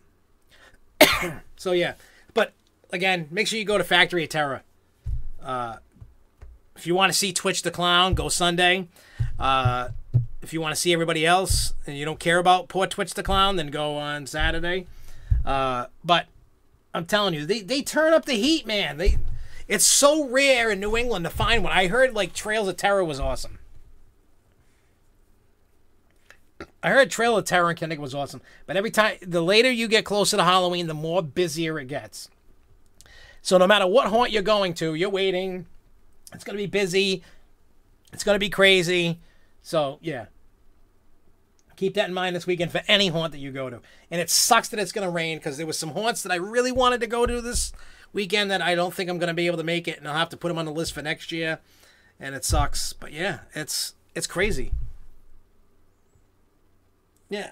And the cool thing is I always want to make sure that any haunt that I work with, you know, I've done it with like Compound 6 Flags, Fairtown, and now Factory of Terror. One thing I want to do is make sure I don't piss them off, follow their rules, have a great working relationship, and then I make sure in return we always work together. No matter what you do in this kind of industry, whether I'm doing a media thing, they're doing a haunt thing. So obviously they're letting you in for something, and then I want a little something out of return. So, hey, I can film, I can use a little tidbits, I review them, I promote them, and it's a happy relationship. So I want to send more people there, not just because like it's like, oh, I got a new working relationship. It's really a haunt that's worthy of going to. That's why I just keep talking about it. I won't shut the hell up about Factory of Terror. Same thing like when I talk about Fairtown and I talk about the other haunts. I will tell you if it's worth it or not. So yeah, the park I work at was packed last. Don't you work at like Canopy Lake or something, DJ Dog? I could have swore you worked at Canopy Lake. Unless you work at a different park now. Ryan Hackman says, RMC T-Rex for Great Adventure for 2020 or 2021. You know what? I think the T-Rex thing for RMC, I think that's, right now, it's a dead thing.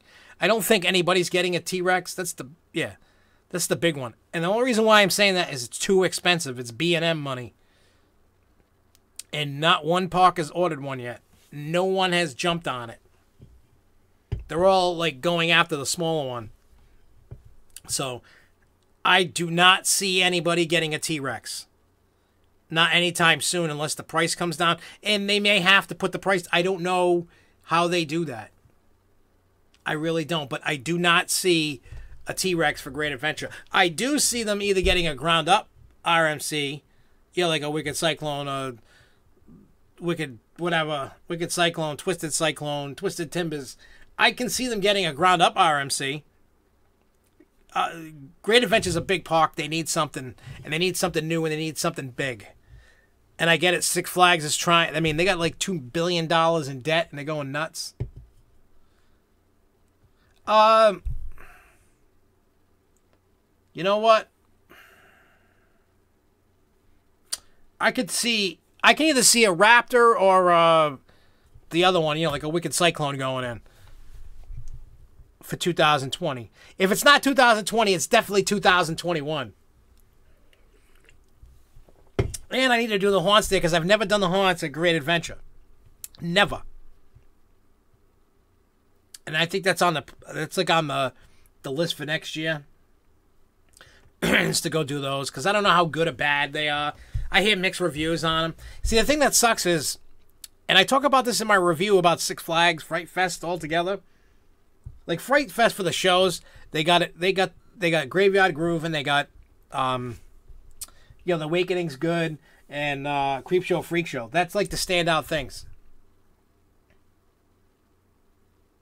Yeah, you know what? I could see the launch. You could get like East Coast races like they got on the West Coast, but the haunts like that are in Six Flags are too short. Like I said earlier in this video, I hate going through a haunt that takes 5 to 10 minutes. I feel like if I waited all that time, any haunt, period, and I get it, budgets and whatever, and I know that all the parks will be are like, oh, we got to have, as many haunts as we can. We're charging people to go through these haunts. Like, Cedar Fair doesn't charge to go through their haunts.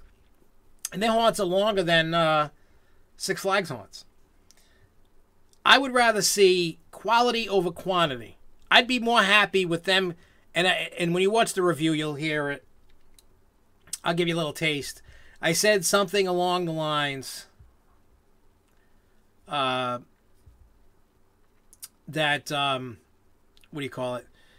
If they just went back to how, like, Wicked Woods was one, just do, like, Twisted Tales one, where Slasher Circus and Forgotten Labyrinth just do Slasher Circus and make it big, make it the whole thing. And then you have Midnight Mansion, then you have 3 haunts.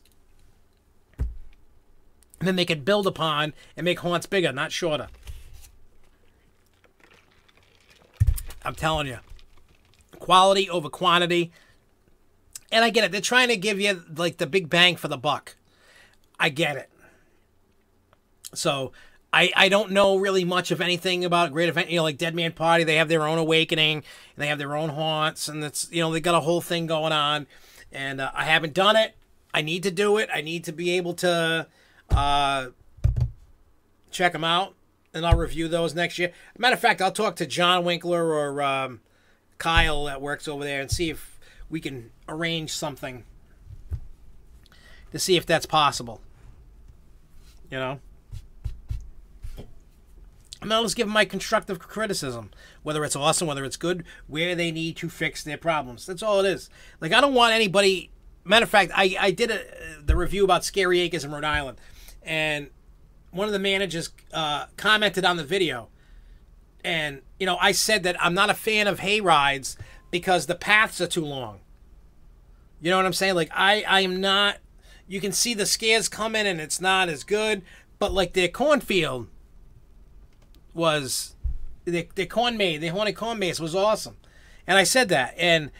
I always try to talk about in my reviews that all the hard work that gets put into anything, the rides that get built, the haunts, the theming and stuff like that, and I get it. It's not, like I said, we're all born critics and we just trash it and nobody gives like a, like how can you fix this?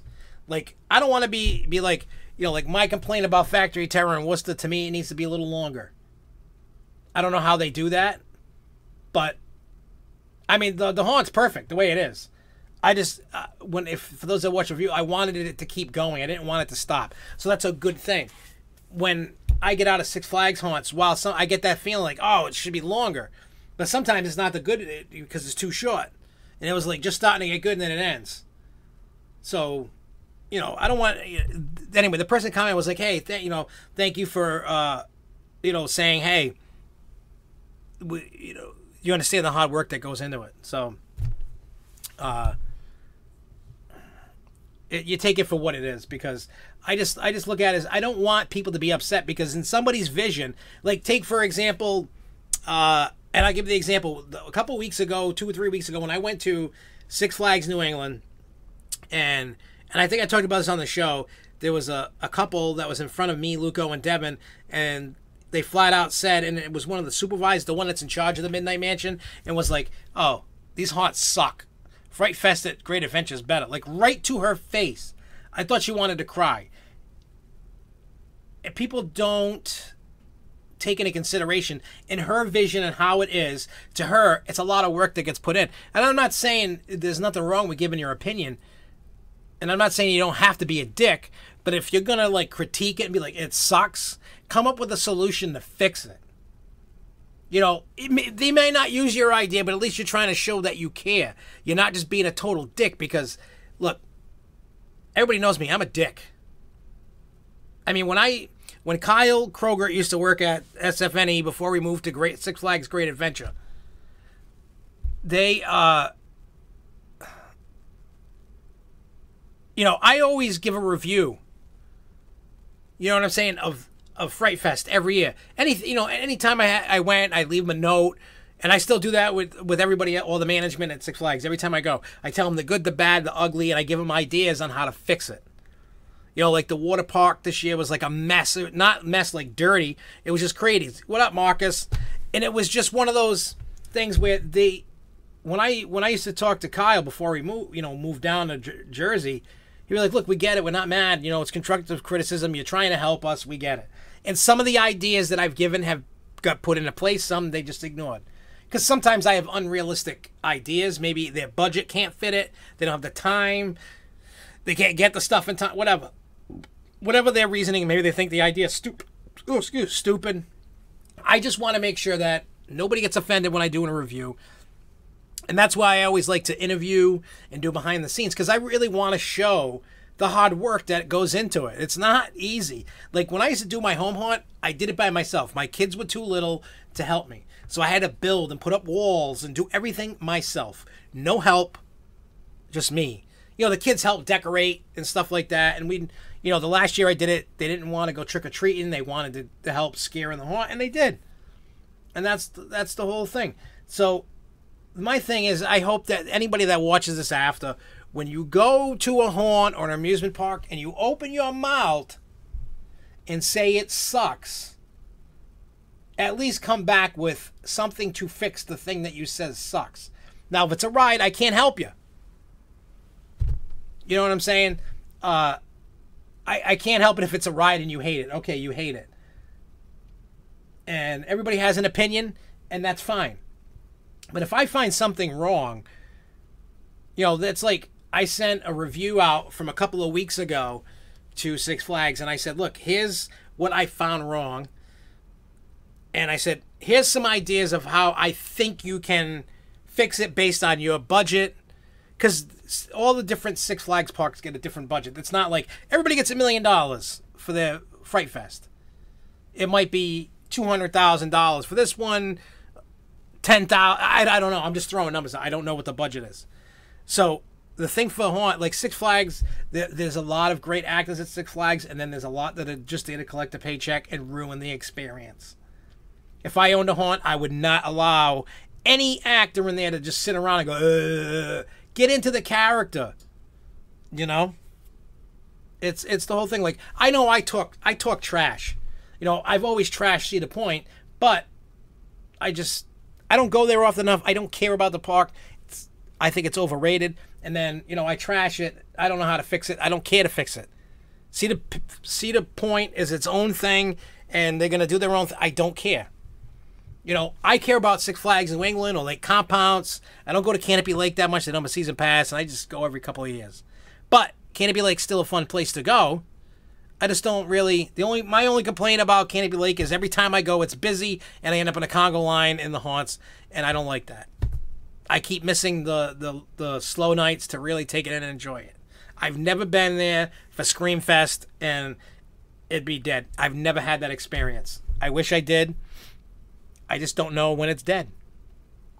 I've tried different nights, different day, even in the summer. Like, they'd be like, oh, go on a Tuesday. It'll be dead. Wrong. Park is packed. It's not even a holiday. Just a random Tuesday in the middle of summer, and it's packed.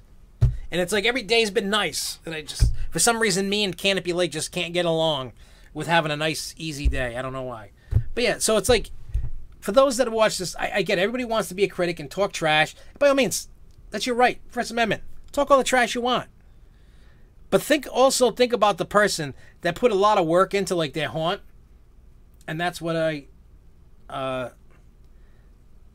know when I built my home haunt, it was crap. Like if you would have seen how I mean, the thing was always falling down. I had to keep rebuilding. You know, the wind. For some reason, October when I built haunts was like extra windy. I'd be chasing props down the street. So you get what I'm going with. It's, you know, because at first, like I remember last year we went to this place in Mass. I forgot where it was, Lakeside, somewhere,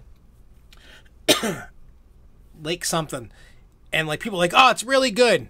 We waited like 2 hours and it sucked. It was horrible. People like put this haunt on a pedestal and it was awful. I didn't open my mouth. Danielle and Jimmy did, and the lady couldn't take the criticism and she got pissed. It was kind of funny, but you know, it is what it is. I try, like I said, when I give a review, if I say it sucks, I try to say, hey, why don't you try this to fix it? I don't know what your budget is. You can do little things here and there to fix it. But one thing for any person that does haunted houses, do not, I know it's tough to find actors, especially like good ones that are going to like give the energy all the time, like Factory of Terror or Fairtown or the ones down in Pennsylvania. It's tough. It's not easy. You just don't hire lazy people. I think I really think that sometimes it's tough and you're in a pinch and you just hire people hoping that they can do it. And I get it, people get tired because if you're working them 3, 4, 5 hours in the haunt scaring people, you're gonna be hot, sweaty, going crazy. You're gonna need a break. And I get it. And sometimes you're a little fatigued and you need maybe you need to skip that group. I get it. It's hard to keep the energy up going. Unless you're like on cocaine or something the whole time, going nuts and your heart explodes. But you get where I'm going. So those out there that are like, oh, this thing sucks and this thing's stupid, just think about the hard work, because you're really going to break somebody's heart that like, oh my God, I thought this was amazing. Like that girl at what do you call it? Midnight Mansion at Six Flags New England. You would have thought that girl wanted to run away and cry. And she's like in charge of that haunt with the storyline and everything. Her name's Stevie. She's an awesome lady. If you ever see her and you see the name tag Stevie, she's the one that runs the storyline for the haunt. She helps, you know, they have a ghoul school and all this other stuff. And the lady, this woman is really nice. She's awesome. Yeah, monsters don't get tired of being monsters. That was the greatest quote I ever heard about that Lake Compounds thing. The guy that's dressed up like the pumpkin creepy guy. Monsters don't get tired of being monsters. So all you scare actors out there, monsters don't get tired of being monsters. Look, I love that you brought that up. That was awesome. So yeah, that was awesome. So somebody, I got to scroll. Charles, if you're still watching, I don't remember what you said for the comments. I got to scroll up a little bit here to find your comment about a prediction. Where the hell? Wow. That's way up. I don't remember what your prediction. Oh. Any 2020 predictions for SFNE, Great Adventure, and The Great Escape? I'm hoping that we get a better Fright Fest at New England. That would be nice. Not that I'm not trashing Fright Fest as it's horrible, completely horrible. Their shows are great. What do you call it? The Midnight Mansion is really theme good. The actors, for the most part, are pretty good in there. They need more actors because I noticed some rooms were empty. But that haunt's fine. That evidently is probably not going to like be rethemed. It's always going to be Midnight Mansion. But they just need a little work on their haunts. I think that Demon District, the scare zone, needs to go away. Or don't put it where it is. Close off the stairs to Superman and make it go down the path. That might fix that problem. Carnival's awesome. What do you call it? Undead Alley's awesome. I love Slaughter Hollow, the new one. That's awesome. They need to put a scare zone down in the Picnic Grove. I don't know what you guys think, but I think there needs to be all the haunts are down there for the most part, the 4 of them, and there's no scare zone. I think there needs to be a scare zone down there. There should just be like crazy stuff going on down there. But predictions that I would have for 2000, this is what I think is going to happen for 2020 with Six Flags New England. Six Flags New England 2020, you are going to see new trains on Superman, And I think you're going to get that, what we were supposed to get this year, which is what St. Louis got, the Superwoman ride, which is like the New Age Enterprise, the Endeavor, something like it's called like that.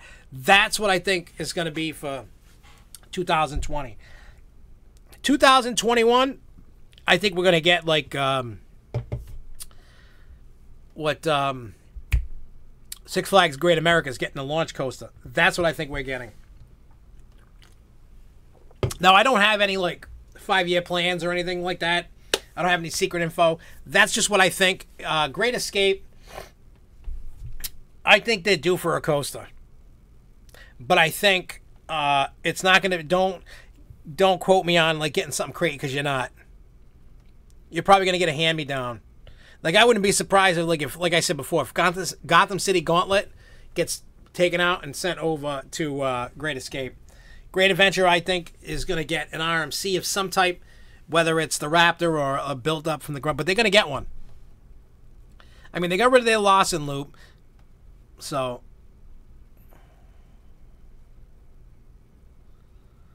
Yeah, see, the problem is, the only way to fix the Congo line problem, like you're saying at Fiesta and like what I've seen at Canopy Lake, is you just have to time the groups better. I don't know what, like, Factory of Terror or... Well, even Fairtown, we bumped into somebody, but they stop you. And it's kind of like Demented FX is another good haunt that is pretty good, but it doesn't... I don't know. Demented FX is like a different thing. Matter of fact, I got to call the owner, the president, El Presidente, Jeremy, of Demented FX. I just got a cell phone number today, so I got to talk to him about doing an interview and stuff like that. And yes, we need something for Hurricane Harbor, and soon. Here's the thing. I think Hurricane Harbor needs to be it needs like a whole, like a makeover. Like, you know when they put in Bonsai Pipeline? They like redid that area. They need to start like redoing all the areas. It's starting to look a little dated. I think it could benefit from, repainting the slides, revamping the area. You could keep the Hurricane Harbor theme, just retheme it, like freshen it up. I get it, like it's so popular, they don't have to do anything. But the problem is they don't have the capacity, and they need to move restaurants down over by Bonsai Pipeline because everything's congested. You can't even walk through. Lines are ridiculous, and it's crazy. Wow. They jacked up the prices to try to help with the... See, the problem with jacking up the prices, look at like Universal and Disney. They keep jacking their prices, and people still keep filling the place up. If people want to go, they're going to go. You think less are going to go. More, just as many are going to go. They're like, well, it's up. It's a little bit more, but we're going to go. Yeah, see, always think this about the Great Escape. You're not going to get a big item because the return on investment is... it can't be too high. It's not going to be good. It's just one of those things where you're not going to get your money back on. Like, they'll never get something like a Superman. They would just never get the return on investment back. Think small. Always think small. I don't even know what like a max price point would be. That's why they keep adding to the water park. Everybody goes to the water park. I mean, people go to the dry park and it gets busy, but that's the whole thing. And I heard that the haunts there aren't that good. Speaking of which. But Great Escape, I would expect small. Flat rides, and if it's going to be a small coaster or a used hand-me-down one. Yeah, see, that's the thing that I've always wondered about RMC is how they're going to hold up. They're a relatively new company with building their own stuff. Was it 2010 is when they started with the new Texas Giant. Then you have, all the coasters that they've built since. And they're building them out. And I get it. It's all like new. And, it's just one of those weird things. What I want to see is all the ones that they reconfigure when they were just wood coasters and then turn them into a steel coaster, a hybrid. How are they going to last 10, 15 years from now? 2020 will be 10 years. No, 11. 2020, 21 is going to be a 10-year mark for Six Flags Over Texas. How are the supports holding up with all that steel? How is the ride still handling with the train and the steel and all that other stuff? How is it all handling up? You know, if you look at a B&M, even though, like, use Batman at Six Flags New England for an example. Batman is still awesome. It does its little rattle, you know, B&M shake once in a while, but it still holds up. It's still a great ride. I mean, Superman has its issues, but it still holds up. Still a great ride. Let's see how the RMCs go. And if you think about it, that's really the first of its kind by them. The single track, one rail, single rail, with one row, with one seat, you know, in each car. And I don't know what to think about it. They're always going to have issues, but it also could come down to, it might not just be RMC. It could be maintenance not knowing what the frig they're doing. And they could be screwing the ride up. Like, yes, things are going to have problems. But what if it's maintenance that doesn't know what they're doing, and they're doing, you know, they're fixing something, they don't know what they're fixing, and they screw it up. And Luco, we need a lazy river horn. There used to be one. I never did it, I don't think. There used to be one in the lazy river back when. That would be cool to bring back the lazy river horn. I would like to see that. I don't remember it. I may have done it. I don't remember. I don't remember when it stopped. I don't remember when it started. You know what horn I missed? I missed the voodoo one. The one that was in the water park, and I went through the changing rooms and only lasted like 2 seasons because nobody knew it was there. I want that to come back. That horn was cool. Like, the first year they did it was awesome. Second year was kind of eh. And, I don't know. I don't know. So, yeah, there's... When it comes to the parks and trying to predict... Great Escape is one of the hardest to predict because you just don't know what they're going to give them because they're not going to get expensive stuff. Because they're not going to...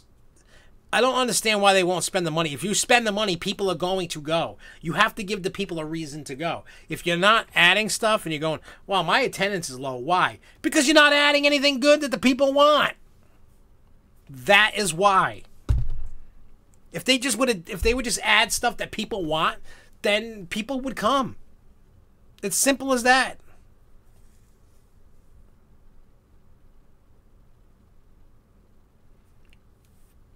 Well, Dueling Dragons, we all know why it lost its touch. It stopped dueling because of the incidents that they had with, you know, articles of stuff flying off and hurting people.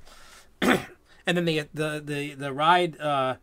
ridership levels went down. They were like, forget it.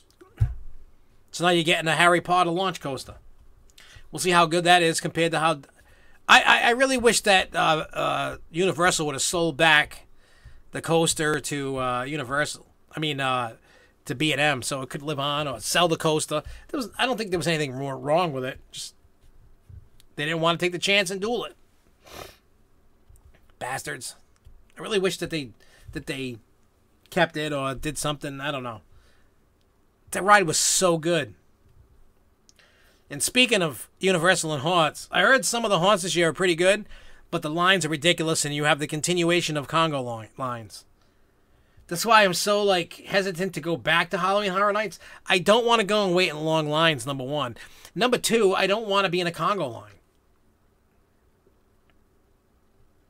I hate people bumping into me, you know, from behind. I hate bumping into people in front of me.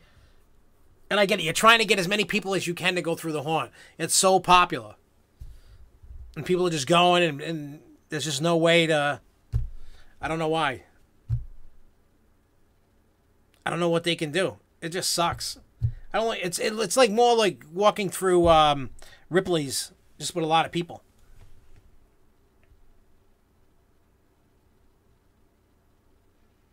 Maybe Fiesta will get rid of Goliath, a relocation from Astroworld. I'll ride it, but it seems just like filler. I got to get to Fiesta. I haven't been there yet, and I got to get there. So I'll have to make a plan. Then I'll say, hey, Marcus, I'm coming down to Fiesta. We need to hang. I definitely need to do that. But yeah. All right, so we've been on for almost 2 hours. Holy crap. Hopefully you enjoyed this evening's episode of The Grove Show. We will be back next Thursday. So coming up, just so you know, we're going to start slowly talking about IAPA. And make sure you go watch the haunt reviews that we're doing. We still have more haunt reviews coming out.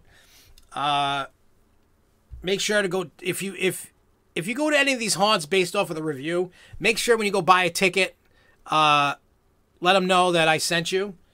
And they want to know where you learned from. I want to know that you went because of me. And yeah, so, and then we'll also be talking about Fairtown coming up, because providing the weather holds out, because it's looking a little crappy right now. But the next Saturday is when we go to film Fairtown. And then this Sunday, I'm going to try and work to go back to Factory Terror, do the interview, do the behind the scenes. We'll get a video out for that. I mean, it's not like it's going to help them with marketing for now, but it'll definitely help, because then we can keep promoting, all these videos next year to get people hyped up as we get closer to the next haunt season. I can't believe this is the last official weekend of haunts, unless you're going to extended ones, because Factory of Terror in Worcester is also open on November 3rd, and from what I was told, that they donating proceeds to the Worcester food pantry, so check that out as well if you're gonna go do that. And yeah, we'll be next Thursday, same bat time, same bat channel, 8:30 p.m. And we'll be back, and we'll be talking about whatever happens from now till then and all the cool stuff. And I'll talk to Jack about letting me film with this. And Luco, bring your Sony, so we can do night vision testing. And oh, I'm such a pig. But yeah, so I will see whoever this weekend or next Thursday or whenever. And make sure you guys have a great Halloween. Be safe. Do lots of things that I would or wouldn't do. I don't know. Oh, so there you go. I could potentially go do some more haunts next weekend, because we wanted to go to Spooky World, and maybe there'll be a chance to get to Haunted Acres maybe on the Friday, maybe. Do I think Great Adventure will have better RMC Raptor? I'm hoping like they're working the bugs out. I don't know. It seems like they're having issues, because I didn't see any going in next year when they did the announcements. I don't know what that's all about. We'll see. I mean, I know next year, probably like in the beginning of the season, like, well, not the beginning, but when we get closer to the announcements next year, we're definitely going to do a prediction video. I like doing it and then looking back to see how close or off I was, because that's like a lot of research to do. Plus, when, like with IAPA coming up, and while we're there, we could kind of like get a feel for what's going on for the next year. Because if you look at what's going on this year, you'll see stuff going on for 2020. I mean, you're going to see ride cars and stuff from 2019, but you'll see stuff from, ideas that'll be in play for 2020. So it's always good to keep an eye out on IAPA and things going on. But anyway, we're going to get out of here. Have a great weekend. Have a happy Halloween. Let me know next Thursday what kind of candy that you got. Maybe if there's something that I like, maybe I could take that off your hands. Also, don't forget, if you are new here, make sure that you subscribe to this channel. Yes, this is SFNEOnline's YouTube channel. And we are, before the show started, we were 7 away from hitting 600 subscribers. So make sure you subscribe if you dug it. I don't want to like twist your arm or your nipple to make you do it. But if you want to, make sure you subscribe to our channel. And we're on the road to 1,000. I'm loving it. So see you guys next weekend. Have a great Halloween. Enjoy the park's closing for the time being, and then they'll reopen in November, some of them for like Holiday in the Park and so on. So enjoy your weekend. I will see you guys next week at 8:30 p.m. Same night. Peace out, y'all. Keep on coasting.